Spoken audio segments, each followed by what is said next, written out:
내 몸 하나 책임지기 위해 불안정한 일들을 전전했던 20대. 지금은 다양한 사람들을 만나 인터뷰하고 시사 영상을 만드는 일을 하고 있다. 그런데 체력과 정신이 예전 같지가 않다. 새해가 밝았는데 벌써부터 숨이 벅차다. 쉬어도 쉰 것 같지 않고 툭하면 염증성 질환으로 병원 신세를 진다.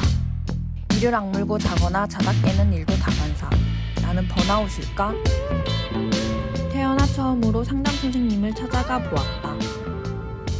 완전히 번아웃된 상태를 우리말로 표현하면 산송장 상태? 완전 영혼이 없는 상태로 그냥 기계적으로 지낸다든지 그럴 때 이제 번아웃 되었구나. 가장 최근에 업데이트된 번아웃 척도예요. 진단을 위한 검사는 아니에요. 그냥 내가 어떤 상태인지를 좀 돌아보기 위한 과정을 좀 보기 위한 거고요. 번아웃은 진단명이 따로 있진 않아요. 질병으로 여겨지지 않아요. 그런데 뭐 일부 북유럽 국가 같은 경우에는 번아웃이 아예 질병으로 판정이 돼서 그 휴식을 처방받기도 합니다. 네. 만약에 여기서 점수가 되게 위험하다고 나오면은 병원에 가봐야 되는 건가요? 질병으로 우리나라는 보고 있지는 않기 때문에 뭐꼭 병원을 가야 된다라고 하기는 어려울 것 같은데 번아웃에 또 동반되는 게 우울이기도 해요. 네, 그래서 총체적으로 확인해 볼 필요는 있을 것 같아요.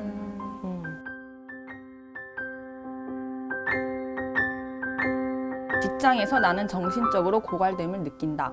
저는 4점이요. 일하는 시간이 거의 일상의 대다수다 보니까. 단지 일이 많은 것만이 번아웃의 요인은 아니다. 일이 그렇게 많지 않아도 보상이 계속 없고 인정이 없고 지지가 없고 하면 그 자체로 번아웃이 더 될 수 있어요. 업무 과부하는 이제 번아웃을 더 증가시키는 요인이지만 동료들의 지지라든지 보상 이런 게 또 번아웃을 감소시키는 요인이 되기도 해요. 에너지를 회복하는 기간이 뭐 어느 정도, 그러니까 뭐 하루 이틀 쉬면 에너지가 올라오면 빨래도 하고 청소도 하고 할 수 있는데 아무것도 하기 싫고 5점. 퇴근하고 나면 아무것도 못해요. 번아웃이 진행된 상태에서는 단지 휴가만으로는 회복이 안 되기도 하는 거예요. 상담실에 오시는 것도 필요하지만 우리 조직에서는 그런 경우에 어떤 조치를 할까? 조직적 차원에서도 고민하고 일에 대해 많이 생각하지 않고 자동적으로 조종되는 기계 같다. 많이들 또 호소하시는 것 중에 하나가 예전에는 사회적 문제에 관심도 가지고 친구 힘들면 막 전화도 하면서 위로도 해주는데 요즘에는 아무것도 관심이 안 생기고 오히려 내가 좀 냉담한 사람이 된 것 같아 이렇게 호소하기도 해요. 일터에서 집중력이 떨어진다. 다른 거에 비해서 높네요. 그 다음번 항목도 볼게요.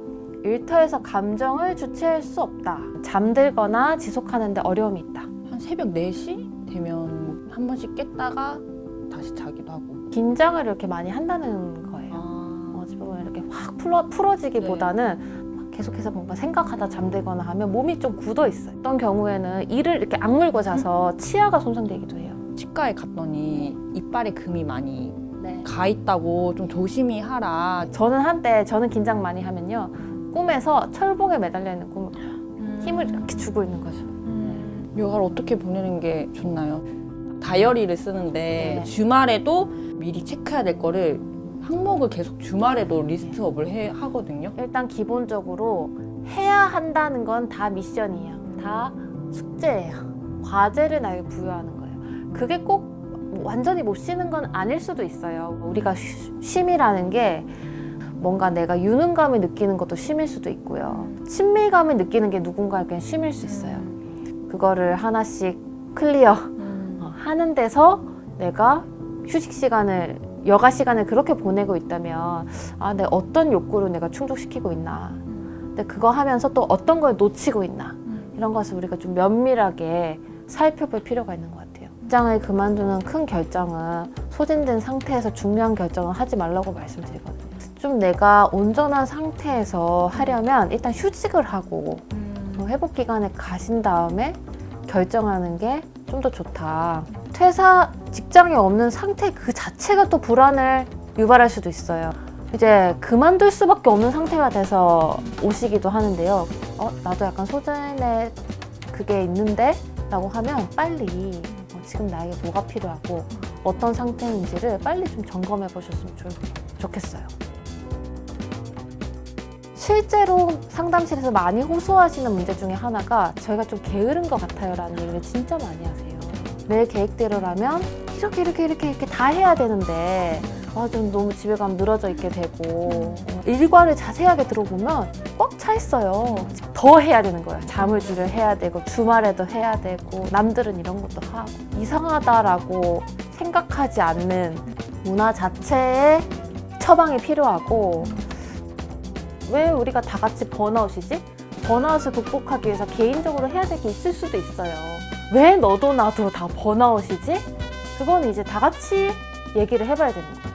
참 개인이 회사에서 겪는 그런 부당함이라든지 모멸감이라든지 부당한 상황에서 내가 할 수 있는 게 아무것도 없다고 느끼면 굉장히 심리적으로 위축되고 스스로가 작게 느껴지고 그럴 때 우리가 마음의 병이 생기기도 하는 것 같아요. 내가 사회 문제가 우리 정신 건강에 얼마나 영향을 주는지 아는 상담사 모임.